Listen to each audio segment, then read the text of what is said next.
magkamali nito. Ulan.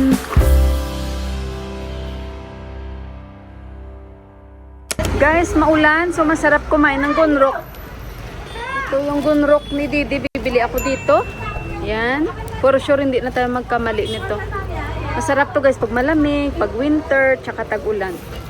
Okay guys, bumili ako ng gunrok. Si Yuhan, wala pa maulan. Tingnan nyo, maputik na naman dito sa amin. Hindi na rin yan bago guys. Ayan, yan pala si Yuhan. Oh, kaluoy man sa bata ko. Ay, inantay ko yan siya doon. I waited there. How are you? Sandali muna guys dito na kami nagkasalubungan kami. Tingnan nyo guys, gumawa na naman ako kasi mabenta yung ating tinapay. Ito na yung binili ko. Bumili ako ng okra para to bukas sa gadagode. Ilalagay ko at ito na yung gunrok. Yan, 150 yan, iksipatsyas. Marami-rami. Ayun. Ayan guys. Tingnan niyo si Yuhan, gutom na gutom. Ayan, gutom talaga yan. Hungry I will make it tang. Yeah. Okay. At ako pala guys, may sinabawan ako na isda. Ito, 3 hiwa. Dahil bumili ako kahapon. Ang pangarap ko, sa tagal na makahigit ng sabaw kahapon, buti na lang may isda sila na gusto ko. Kaya ayun, nakapagsabaw ako kagabi. Ayan yung niluto ko. At tortang talong na favorite ni Dipa. So ayan yung video ko guys. Panoorin nyo. At saka ayun, balikan ko kayo mamaya-maya. Ito na yung ating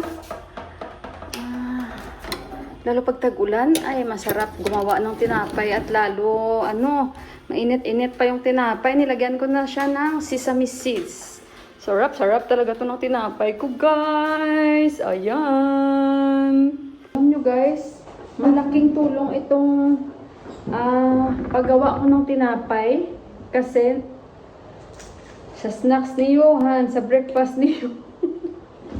Tapos kami din sa breakfast namin, sa snacks namin, pag nanonood kami ng FIFA, pag magugutom kami, wala akong stress. Hanggang sa magbululutod ng tiyan namin. Hanggang sa magbulutod na yung mga tiyan, kakakain ng tinapay. Alam nyo guys, pag kumain na kami ng tinapay, hindi na kami kain ng dinner. Kaya hindi ako, dalawa lang ang nakain ko, pero syempre tinapay, carbs, diba? Kaya medyo mabigat din siya sa tiyan.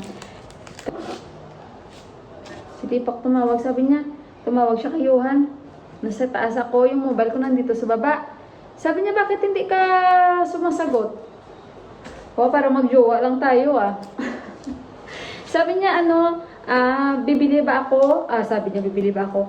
Sabi niya, anong sabi mo? Sabi niya, ang pagkakaintindi niya sa pagkasabi ko, kung bibili pa siya, kung siya ang bibili ng gunrok or hindi.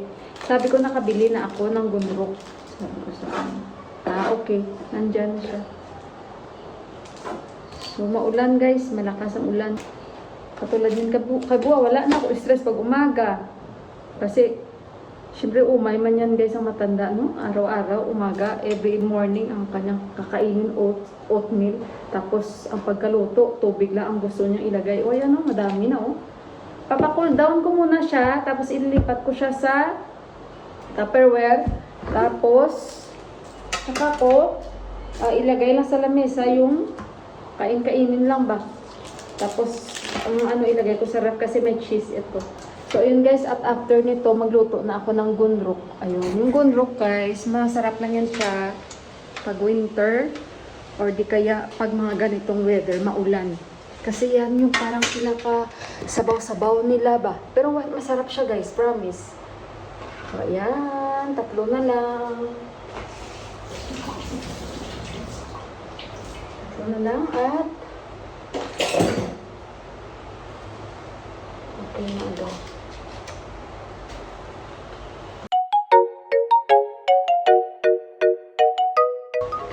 Nililinis ko lang to guys na maigi, no? Kasi may mga ipis-ipis natin makita gapang-gapang, hindi maiwasan may ipis dito guys. Kaya ayan, dito na ako nagmamasa ng doko. Dito ko na pinaparize yung doko. So kaya ayan, bago ko gamitin dito, talagang kinikiskisan ko muna, linisan ng maayos. Kasi hindi natin alam sino ang mga dumadaan dito ng mga friendship natin, guys. So, ito na yung tatlo, pinakalas. At mag-start na ako magluto para early ako makaluto. Sa kanila yung gunro kasi may sinabawan man ako, guys, na isda. Yun ang aking kakainin. Tingnan nyo yung aming weather. Tingnan nyo sila, guys. Oh, ay, teka lang, hindi. Buksan natin to. Mano-mano sila sa paggawa. Pamilya yan sila. Akala ko, hindi na sila dyan magtatanim, guys, ng palay nila. Ngayon, magtatanim na naman pala sila ulit. Nakikita niyo yan sa mga vlogs ko, diba? Ayun. Si Bibi kanina, nag-isa lang yun siya. Siya lang talaga dyan. Ayan, ngayon dalawa na sila. Asawa na siguro. Pamilya yan sila, guys. Sila lang talaga nagmano-mano dyan sa nirerentahan nila. Magtatanim yan sila palay na. Hindi ko alam, guys. Anong ginagawa? Ano pala ang kinoconstruct dyan? Teka lang, guys. By the way, guys, pangit ang terrace namin sa kitchen, no? Kasi basa talaga siya.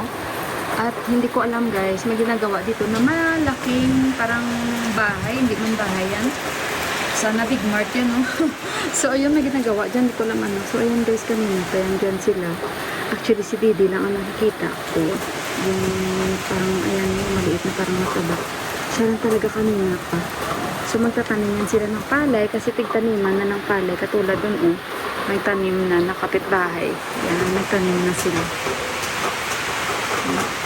So, ayun, ang sarap ng hangin, guys. Ayan, ang sarap-sarap. Ulan. Ito yung gusto ko talaga.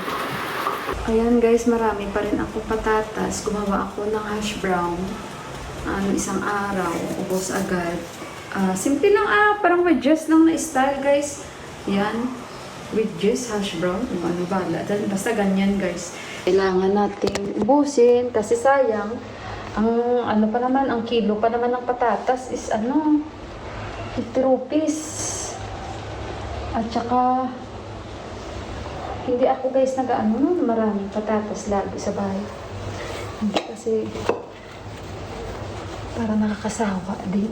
Kaya, tsaka mabilog sa tiyan. Teka lang, guys, nilisan lang natin to kasi mag-prepare na ako dahil magluto na ako ng sabaw-sabaw nila ni Buwa. Konti lang naman yan kasi silang dalawa lang kakain ng gundro. Hindi ako kakain. Sabi ko nga sa inyo kasi may sabaw tayo.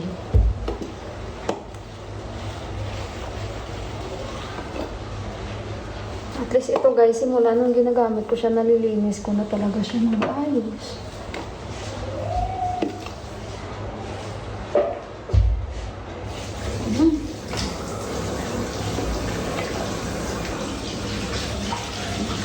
Ay, amot pa ka ni Rebels manood ng FIFA, guys. Sabi nila, anong team ka, mama? Anong team? Ay, wala akong team. Kung sino ang magaling dyan at panalo, doon ako. Tawa sila. Minsan sumasakit ulo ni Dipak at ni Juan sa akin, yung walang alam ka. Yung wala kang alam sa football, tapos sabat ka ng sabat. Minsan, guys, kinukulit ko talaga sila, guys, mo. Kahit alam ko na, gusto ko lang sila kulitin ba. Wala kang alam, sabat ka ng sabat. Parang naalala ko tuloy yung tanga na nga ang sumulat, pati yung nagbasa tanga din. Parang ganun ako. Tawa ko eh. Wala kang alam, tapos nagpipiling may alam.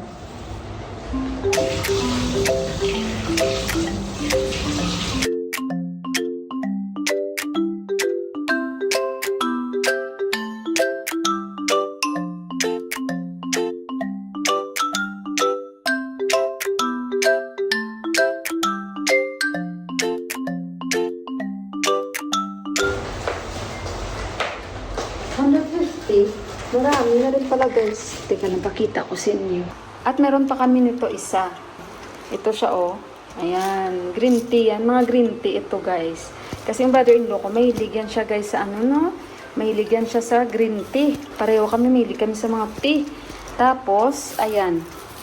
Ito, hindi ito tea. Gunrok mo talaga yan. Ang amoy nito, parang, ba siya? Para siyang, bang tawag doon, guys? Ano ba yung amoy, yung parang sour ba? Maasim yung amoy nito. Yun.